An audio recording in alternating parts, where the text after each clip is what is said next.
Let's talk about a dialog box. Now, a dialog box refers to any form that displays data to the user or any form that retrieves data from the user. Now, a dialog box can be either modal or non-modal. Examples are message box, input box, login dialogs.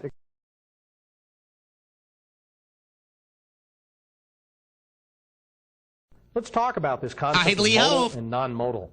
A modal form is one that freezes your application. The code stops running at that point that form is up. As soon as the user releases that form, your application is back running.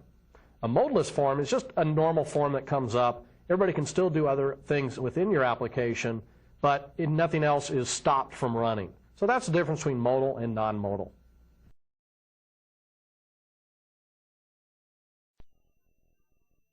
Let's talk about the message box first. Now, we've seen simple examples of this message box where you just simply type in MSG box space, and then you pass in a parameter that you want to have displayed right in the middle of the screen.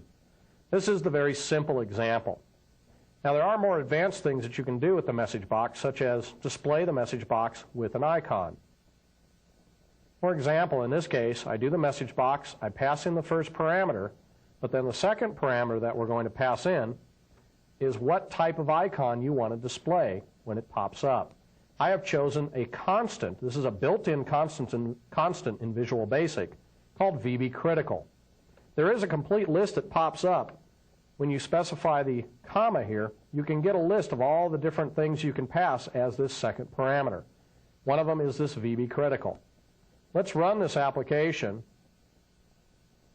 and bring up this icon that will pop up right in the middle of the form or of your screen. It says this is a message box with an icon. That was the parameter we passed. The second parameter was this that changed this. This is that VB Critical. Now, there are a couple different options you can do here. For example, we can change this second one to VB Question. When you use this constant, what we will get displayed is the question mark. So you can see just by changing this second parameter here, you can get different icons. VB Information, and we get the I. So there's a lot of different things that you can do with this that make it kind of nice. All this is documented in the online help.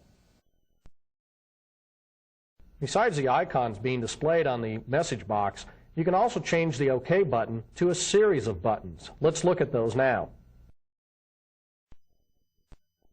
On this example, I'm using a message box as a function now. In this case, what I'm going to do is I'm going to pass this as a function, but I'm going to use an if statement to say if the message box, and I'm going to pop up save the data, I'm going to pass in the question, so I want the question icon, but I'm going to add to this second parameter this constant, VB yes, no. This will tell it to bring up the the yes and the no buttons. I've also passed in a third parameter, which is what I'm going to use for the caption. I'm then going to compare this function that returns this value. It's going to tell me which button was actually pressed. In this case, I'm going to check to see if it was the yes button. We do that with this constant, VB yes. So let's go ahead and run this now. And now you can see this message box has changed. We get the question mark, we get the caption here, or the message, and then we get this caption up here, which I put in as save.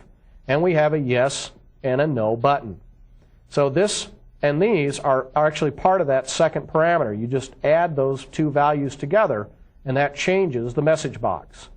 If I click on yes, this returns a value that is equal to that constant VB yes, and then I just pop up another message box saying you pressed the yes button. So that's what all of this code did right here. Very simple. If the message box is equal to VB yes, then message box you pressed the yes button, else you pressed the no button. Now the last example here just shows you a little bit more with the message box. In this case, message box, a critical error has occurred as the first parameter. The second parameter will be VB critical, so that's the icon, plus the VB abort, retry, ignore. So I want the abort, the retry, and the ignore buttons to pop up. And I also want a help button to be added to this particular message box. So I've added three things together here as the second parameter to the message box. And the caption I want is error. When we run this, now we get a critical error has occurred with a critical icon, abort, retry, ignore, and the help button has been added. Again, if I use this as a function, I could get which button was pressed, and I could compare it against a list of constants.